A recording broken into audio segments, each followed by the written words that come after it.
अगर मैं तुम लोग से पूछूं कि डीएचएच का पहला डिस ट्रैक किसने ड्रॉप किया था तो तुम लोग का जवाब क्या होगा? एमिवे वंटाई, रफ्तार? बिल्कुल भी नहीं, इनमें से किसी ने भी नहीं किया था। डीएचएच का पहला डिस ट्रैक ड्रॉप हुआ था 2007 में और जिस आर्टिस्ट ने ये डिस ट्रैक ड्रॉप किया था इस आर्टिस्ट का नाम था बदमाश और ये डिस ट्रैक था बादशाह और हनी सिंह के लिए। ट्रैक का नाम था हु द एफ इज बादशाह एंड हनी सिंह। जानते हो मेरा नाम तो जानते हो मेरा काम, फिर से आया वापस कौन बंदा पूरा बदनाम सुबह हो। सो आज के इस वीडियो में हम डीएचएच बीफ की पूरी टाइमलाइन पे एक नजर डालने वाले हैं। पहला डिस तो हम लोगों ने ऑलरेडी देख लिया, 2007 में आया था, बट इसके बाद हमें कौन कौन से डिस ट्रैक देखने को मिले, कौन कौन से रैपर्स के बीच में बीफ देखने को मिला और कैसे एक बीफ दूसरे बीफ से कनेक्टेड है, इस सब पे हम एक नजर डालेंगे। और इस वीडियो में अभी तक हमें डीएचएच में जितनी भी पॉपुलर और थोड़े सीरियस बीफ देखने को मिले हैं, मैं उनको उनके ईयर के साथ कवर करता चलूंगा। सो अपनी कुर्सी की पेटी बांध लो और स्टार्ट करते हैं हम अपनी डीएचएच बीफ की टाइमलाइन। तो जैसे हिप हॉप म्यूजिक वेस्ट से इंडिया में आया है, वैसे ही बीफ कल्चर, डिस कल्चर भी वेस्ट से ही आया हुआ है। बीफ कल्चर को आने में थोड़ा टाइम लगा था, पर एक बार जब बीफ कल्चर और डिस कल्चर इंडिया में घुस गया तो भाई अब सारे रैपर को बीफ करना है, सारे रैपर्स को बीफ रैपर बनना है। और इसकी शुरुआत एक्चुअली हुई थी 2007 में, जब हम लोगों ने डीएचएच में कोई पहला सीरियस डिस ट्रैक देखा था, जिसके बारे में मैंने ऑलरेडी बताया। 2007 के बाद हनी सिंह और बादशाह ही उन रैपर्स में थे जो इंडिया में राइज कर रहे थे। इसके बाद माफिया मुंडीर फॉर्म होता है, जिसकी कहानी तुम लोग को ऑलरेडी पता है। अगर नहीं पता है तो मैंने डेडिकेटेड वीडियो बना रखा है, तुम वो चेक कर सकते हो। और फिर माफिया मुंडीर टूट भी जाता है। माफिया मुंडीर के टूटते ही बहुत सारे कॉन्फ्लिक्ट भी क्रिएट होते हैं और माफिया मुंडीर के टूटने के बाद माफिया मुंडीर के जो एक्स मेंबर थे जैसे कि रफ्तार और बादशाह, उनकी बीफ हमें हनी सिंह के साथ देखने को मिलती है। 2013 में रफ्तार ड्रॉप करते हैं WTF मिक्सटेप और इस मिक्सटेप के कुछ ट्रैक्स जैसे कि थप्पड़ में रफ्तार जो है वो हनी सिंह के ऊपर शॉट्स लेते हैं। सुनो बोहेमिया, शाउट आउट टू बादशाह, बाकी जो भी सुना तुमने सुना बकवास को। 2013, 14, 15 के टाइम पे रफ्तार और बादशाह के बहुत सारे ऐसे ट्रैक्स थे जिसमें इन्होंने हनी सिंह के ऊपर सबलिमिनल्स ले रखा है। और ये वही टाइम था जब हनी सिंह अपने करियर के पीक पे चल रहे थे। हनी सिंह ने बॉलीवुड में भी एंट्री करी थी और सडनली बहुत सारे रैपर्स को हनी सिंह से प्रॉब्लम होने लग गई थी। बोहेमिया पाजी वर्सेस हनी सिंह भी हमें इसी टाइम के राउंड देखने को मिला था और बोहेमिया पाजी ने हनी सिंह के बारे में मल्टीपल ओकेजन्स पे बातें करी थी। My homies in California laugh at your ass, man. Don't let that shit, bro. My homies, मेरे अपने दोस्त हंसते हैं, गोरे काले मैक्सिकन तुम पे हंसते हैं, ऐसे रैप मत बनाओ बेस। इसके साथ साथ इमरान खान और योयो हनी सिंह की भी कॉन्फ्लिक्ट हमें इसी टाइम के अराउंड देखने को मिली थी। Then are you connecting it with Yo-Yo Honey Singh or something like that? Who? Yo-Yo Honey Singh? Who's that? Oh, that was a good one. That was a good one. 2015 में match music एक track drop करते हैं जिसका नाम था देसी hip hop. इस track में रफ्तार और बादशाह के साथ साथ और भी मल्टीपल देसी हिप हॉप आर्टिस्ट हमें नजर आते हैं। वैसे तो रफ्तार भाई का ये बोलना है कि इस ट्रैक में हनी सिंह के ऊपर कोई भी शॉट्स नहीं लिया गया है, बट पास्ट को देखते हुए, क्योंकि इनका पहले से ही पंगा चल रहा था और हनी सिंह को उस टाइम पे सारे रैपर्स टारगेट कर रहे थे, ये ट्रैक अगर तुम सुनोगे ध्यान से ना तो सुन के ऐसा लगता है, ऐसा फील होता है ना कि इस ट्रैक में भी हनी सिंह के ऊपर मल्टीपल शॉट्स लिए गए हैं।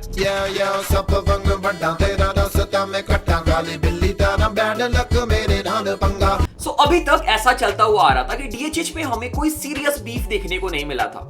बीफ अगर हो भी रहा था तो वो वन साइडेड था, किसी एक रैपर के साइड से हमें ट्रैक देखने को मिलता था, डिस ट्रैक देखने को मिलता था और अगला रैपर रिस्पॉन्स नहीं करता था। शायद हो सकता है कि इस टाइम तक रैपर्स जो है वो बीफ में पार्टिसिपेट नहीं करना चाह रहे थे, क्योंकि एग्जैक्टली उन्हें पता था ही नहीं कि इसके फ्यूचर कॉन्सिक्वेंसेस क्या हो सकते हैं। हाँ, अगर हम अंडरग्राउंड की बात करें तो रैपर्स जैसे कि सिकंदर कालो मल्टीपल बीफ में ऑलरेडी इन्वॉल्व हो चुके थे और उन्होंने कुछ सीरियस डिस ट्रैक ऑलरेडी इस टाइम के अराउंड ही ड्रॉप कर दिए थे। मैं तेरा बुरा सपना यारा देख किन्ने लोकी ने मेरे तो साढ़े दे डायरेक्ट गलबात। इसके बाद आता है साल 2018 और डीएचएच विटनेस करती है एक फुल फ्लेजेड बीफ। और इस बीफ की वजह से डीएचएच को एक नया डायमेंशन मिल जाता है। एग्जैक्टली मैं बात कर रहा हूं एमईवी वर्सेस रफ्तार की। सो आगे अभी ये टाइमलाइन आधा से ज्यादा बचा हुआ है, अभी बस शुरुआत ही हुई है, अभी बहुत सारे बीफ हम डिस्कस करेंगे। उसके पहले हम चेक कर लेते हैं सॉन्ग ऑफ द डे।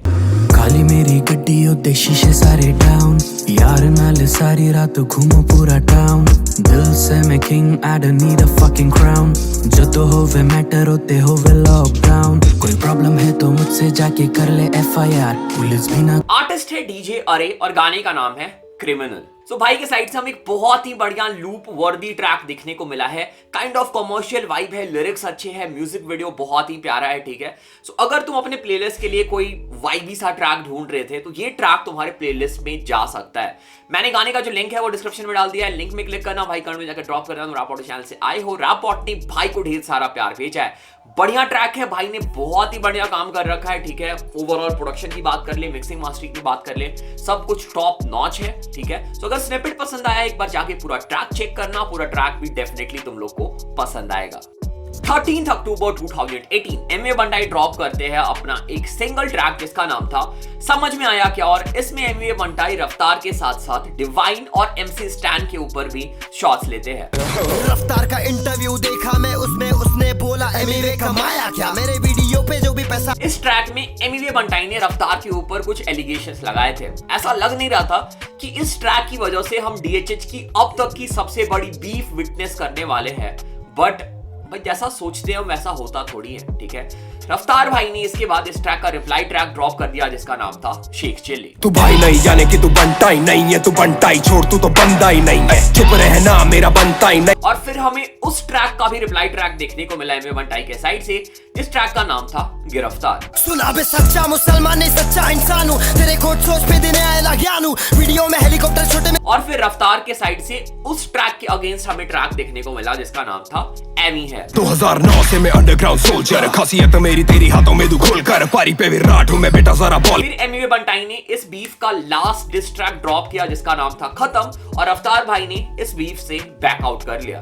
मैं वापस आ गया तू फिर से डरेगा, जिस तरह फ्लॉप हुआ अब क्या करेगा, मैं पहले से फेमस था शान। सो इस बीफ का विनर कौन था ये सब लोगों के लिए सब्जेक्टिव है, कोई एमवे को विनर बताते हैं, कोई रफ्तार को विनर बताते हैं, बट एक चीज तो माननी पड़ेगी कि इस बीफ की वजह से डीएचएच बहुत ही ज्यादा लाइमलाइट में आया था, और बहुत लोग जो शायद रैप सुनते भी नहीं थे उन्होंने रैप सुनना स्टार्ट कर दिया था। So this beef was a big W for DHH scene. But इसके साथ ये जो बीफ थी ये एक निगेटिव चीज भी लेके आई डीएचएच में।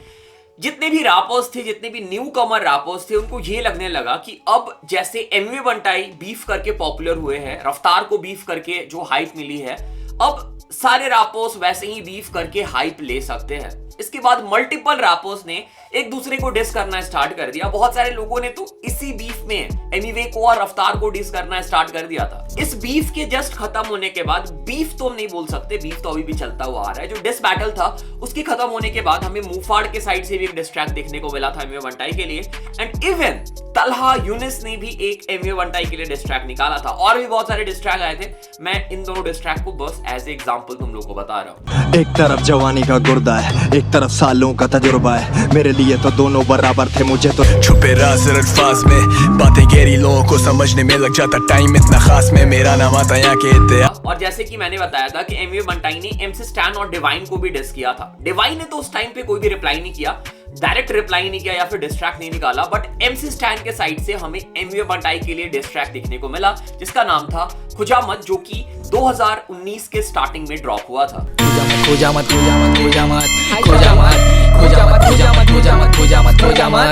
एमवे के साइड से हमें इस ट्रैक के लिए कोई भी रिप्लाई देखने को नहीं मिला, और अगर हम करंटली बात करें तो एमसी स्टैन और एमवे की जो बीफ है वो अब काइंड ऑफ खत्म हो चुकी है। साल 2019 में डिस ट्रैक की बारिश होती है, मतलब हम बात कर ले इंडिया की, हम बात कर ले पाकिस्तान की। भाई मैंने बोला था ना कि एमवे और रफ्तार की जो बीफ थी ना, उसने रैपर्स को एक होप दे दिया था कि भाई अब सब रैपर डिस ट्रैक निकाल सकते हैं, सब रैपर फेमस हो सकते हैं। इसी आग में कूदते हैं चेनके, जिनकी मैं बहुत रिस्पेक्ट करता था, जिनको इंडिया में बहुत रिस्पेक्ट किया जाता था, उनके भाई बहुत ज्यादा फैंस थे इंडिया में। आउट ऑफ नोवेयर वो एक डिस ट्रैक ड्रॉप करते हैं फरवरी 2019 को जिसका नाम था असली हिप हॉप, और लगभग सारे इंडियन रैपर्स को उसमें वो डिस कर देते हैं। कोई भोंग के बादशाह हिप हॉप पे, कोई छोड़े सब फ्लॉप है वो पॉप। इसके बाद आगे इसी साल कृष्णा भी एमिवे के साथ बीफ में कूद जाते हैं। इतनी भी क्या जल्दी थी मरने की, तुझे शौक है औरों का बोरो करने की, फिर भी कर पाया नहीं। और कृष्णा और एमिवे की बीफ कैसे स्टार्ट हुई थी, कैसे उन्होंने डिस्ट्रैक एक्सचेंज किया था, उनका क्या मैटर था, मैंने ये पूरी चीज एक वीडियो में एक्सप्लेन कर रखा है, तुम वो वीडियो चेक कर सकते हो पूरी बीफ को समझने के लिए। सो 2019 में जो हमें कृष्णा वर्सेस एमिवे देखने को मिलता है, ये काइंड ऑफ एक तरफा बीफ था, क्योंकि इसमें मोस्टली कृष्णा के साइड से ही हमें ट्रैक देखने को मिल रहे थे और एमिवे जो है वो सब्लिमिनल ट्रैक डाल रहे थे, उन्होंने डायरेक्टली कृष्णा को रिप्लाई नहीं किया था। फिर इसी साल हमें यंगस्टर्स वर्सेस चेनके देखने को मिलता है, जिसमें कि एसकेडी, सनी खान दुरानी और रैप डीमन भी इन्वॉल्व थे। ये जो बीफ है कुछ टाइम से पाइल्ड अप होता हुआ आ रहा था, बट फाइनली हमें दोनों साइड से डिस्ट्रैक्ट एक्सचेंज देखने को मिलते हैं। तुझे नहीं मैं देने वाला 6 मिनट 30 सेकंड, बेटे तेरा 20 सेकंड बहुत है, चल ये ले 2 मिनट टन गिरा तन्ने। They told the boy कुछ नहीं मिलने वाला रैप से, They told the boy that he's whack and his tracks shit। खेल रहा लफ्जों से, call it magic trick, hit a lick, I'm promoting your bitch। Krishna से ज्यादा कौन मनहूस सा लगता है, जो इतना सूखा उस पे उसका गुस्सा भी हंसता है। फिर आता है साल 2020 और 2020 के स्टार्टिंग में ही हमें देखने को मिलता है अब तक का डीजेज का one of the best beef या फिर डिस बैटल, जो कि होता है कृष्णा और मुफाड़ के बीच। और पांडु क्या चल रहा है भाई, बज रहे हैं आगे से पीछे से लग रहे हैं, कल छाती चौड़ी करी मैंने अपनों की प्रजा वाले आज। कभी कभी चुप रहना ही बेहतर है, कृष्णा अब ले रहा तेरी क्या करे, क्या करोट में इस गेम में बंदा ही नहीं। अगेन मैंने कृष्णा और मुफाड़ का भी बीफ प्रॉपर्ली एक्सप्लेन कर लिया है, तो वो वीडियो भी चेक कर सकते हो समझने के लिए कि कौन सा ट्रैक कब ड्रॉप हुआ था, किस ट्रैक का रिप्लाई कब आया था एंड many other things। इसी साल फेब में रागा भी मुफाड़ के लिए एक डिस ट्रैक ड्रॉप करते हैं जिसका नाम था जहन्नुम। रागा और मुफाड़ की एक अलग ही स्टोरी है, आई थिंक मैं उसके ऊपर भी कभी एक वीडियो बनाऊंगा। इनकी बीफ बहुत ही स्टार्टिंग से चली आ रही है, पहले ये दोनों आर्टिस्तान के पार्ट थे, फिर मुफाड़ ने आर्टिस्तान छोड़ दिया। इन दोनों की बहुत सारी पर्सनल चीजें थी जिसकी वजह से ये बीफ हुआ था। पास्ट में हमें बहुत सारे subliminal shots, direct diss track इन दोनों के बीच एक्सचेंज होते हुए नजर आए हैं, बट अब फाइनली दोनों के बीच सब कुछ ठीक है। मार्च 2020 में अब तक का हमें डीएचएच का सबसे बड़ा कोलैबोरेशन देखने को मिलता है, जो कि था यंगस्टर्स और कृष्णा का, और इसमें कृष्णा चेनके के ऊपर शॉट्स लेते हैं। सो चेनके ने कृष्णा को भी बहुत बार पोक किया था और फाइनली इस ट्रैक के थ्रू पहली बार कृष्णा ने चेनके को रिप्लाई किया।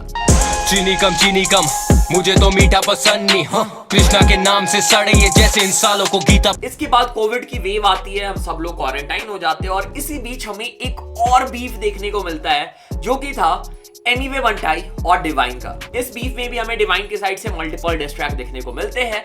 फिर एमिवे बंटाई अपने साइड से एक डिस ट्रैक ड्रॉप करते हैं और फिर एक बहुत इंटरेस्टिंग सा इंस्टाग्राम लाइव होता है और दोनों अपनी बीफ को सॉल्व कर लेते हैं। फिलहाल दोनों के बीच में अब कोई प्रॉब्लम नहीं है। पैसे मत गिना, मेरे जिंदगी में बरकत नाम नहीं लिया, मुझे मालूम तेरा मकसद। बीफ गेम में बाप सबका टिका तेरा मस्तक, दोस्त के सलूट। थोड़ा सा हम चलते हैं हिंदी हिप हॉप से पंजाबी हिप हॉप में। सो पंजाबी हिप हॉप की अगर हम बात करें तो सिद्धू मूसेवाला और करण औजला की बीफ जो है वो बहुत पहले से पाइल्ड अप होती हुई आ रही है, चलती हुई आ रही है। अगेन मैं तुम लोगों को सजेस्ट करना चाहूंगा, ये वीडियो तुम चेक कर सकते हो, इसमें मैंने सिद्धू मूसेवाला और करण औजला की पूरी बीफ एक्सप्लेन की है, कैसे स्टार्ट हुआ था, क्या प्रॉब्लम था, कैसे पहले दोनों साथ में म्यूजिक बनाया करते थे, फ्रेंड हुआ करते थे, फिर इनकी बीफ कैसे स्टार्ट हुई, क्या क्या प्रॉब्लम हुआ।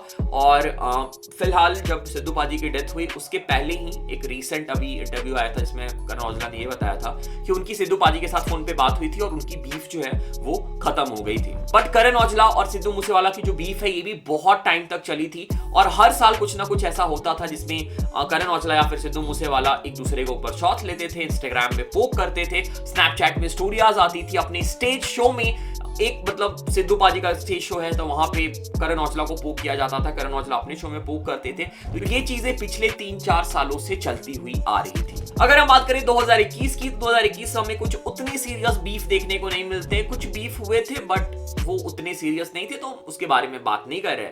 फिर आता है साल 2022 और 2022 के स्टार्टिंग में ही हमें हिंट मिल जाता है कि हमें अगेन डीएचएच का एक बहुत बड़ा बीफ देखने को मिलने वाला है। एमिवे बंटाई और कृष्णा इन्वॉल्व होते हैं बीफ में। फैन से बुलाता है तू फक में वे, मैनिफेस्ट हुआ किया तुझे फक में वे, आ पेलने को तुझे बेटा दिन कोट डाली कबर तेरी निकालो अब काला कोट, वर्तमान में तो सब जानते मैं ज्यादा डोप, अभी नंदू को सड़ेगा ये बम्बू इस मदर। और हमें दोनों के साइड से एमिवे और कृष्णा के साइड से मल्टीपल डिस ट्रैक देखने को मिलते हैं। Again this was a very entertaining beef. और इसी साल पाकिस्तान में हमें थोड़ा सा underrated but evenly matched beef देखने को मिलता है, जो कि था उमीर अंजुम और तैमूर बैग के बीच। वेलकम टू पेस्ट कंट्रोल, ली तेरी फिर से हो रहा था बोर, नो वे आउट, मैं हूँ ब्लैक होल स्मोकिंग। करियर पूरा मेरा कला पे, कला से करियर छोड़, तेरी जिंदगी तला से कंसाइनमेंट करेगा चाकू छुरी डिस में जल्दी हगे। और फिर आता है ईयर 2023 और तुम्हें ऑलरेडी पता है 2023 में हमें रिसेंटली अभी कर्मा और यंग गालिब का बीफ देखने को मिला है, which was again a very interesting beef, जहां पे हमें मल्टीपल डिस ट्रैक दोनों साइड से देखने को मिलते हैं। थोड़ा तेरा पूरा परिवार क्यों, क्योंकि वहाँ प्यार नहीं बचा, सेल्फ मेड सब खुद के दम पे इन्हें लगता। बुद्धि एक वार्निंग तो ट्रैक पे रहम रखा, सोचा ये सैवेज है, इस गांडू ने वहम रखा, सारनी चमक। और इस बीफ को एक चीज और इंटरेस्टिंग बनाती है कि मोस्टली जितने भी रिप्लाई थे या फिर जितने भी डिस्ट्रैक्ट थे वो हमें 24 घंटे के अंदर ही देखने को मिल जा रहे थे म्यूजिक वीडियो के साथ। Okay, so this was the complete timeline of DHH beef. मुझे पता है कि मैंने बहुत सारे जो बीफ है वो मिस किया है बीच में, बट मैंने सिर्फ उसी बीफ को कवर किया है जो थोड़े से ज्यादा सीरियस थे और थोड़े से इंटरेस्टिंग थे, जहां पे हम लोगों ने प्रॉपर्ली डिस ट्रैक एक्सचेंज देखा है, या फिर वो बीफ थोड़ा सा मतलब DHH में भी एक इम्पैक्ट छोड़ के गया है या फिर वो इम्पैक्टफुल रहा है। सो आई होप कि जितने भी नए लोग मेरे YouTube चैनल से जुड़े हैं जिनको DHH बीफ हिस्ट्री के बारे में पता नहीं था, उनको अच्छा खासा आइडिया मिल गया होगा इस वीडियो से। और अगर तुम्हें इस वीडियो में कुछ सीखने को मिला, मजा आया, एंटरटेन हुए, do let me know in the comment. ठीक है, चैनल पे पहली बार है, चैनल को सब्सक्राइब करो, सपोर्ट करो, प्यार दिखाओ। इंस्टाग्राम पे फॉलो कर सकते हो, डिस्कॉर्ड ज्वाइन कर सकते हो, और ऐसे ही सपोर्ट करते रहो, प्यार दिखाते रहो। और अगर तुम्हारे पास कोई टॉपिक है, कोई वीडियो सजेस्ट करना चाहते हो, प्लीज कमेंट करके बताना। ठीक है, और सेकंड चैनल भी चेक कर लेना, आज हो सकता है सेकंड चैनल पे भी एक वीडियो आए। ठीक है, तो do check it out. Thanks for watching the video. Thanks again. Thanks a lot.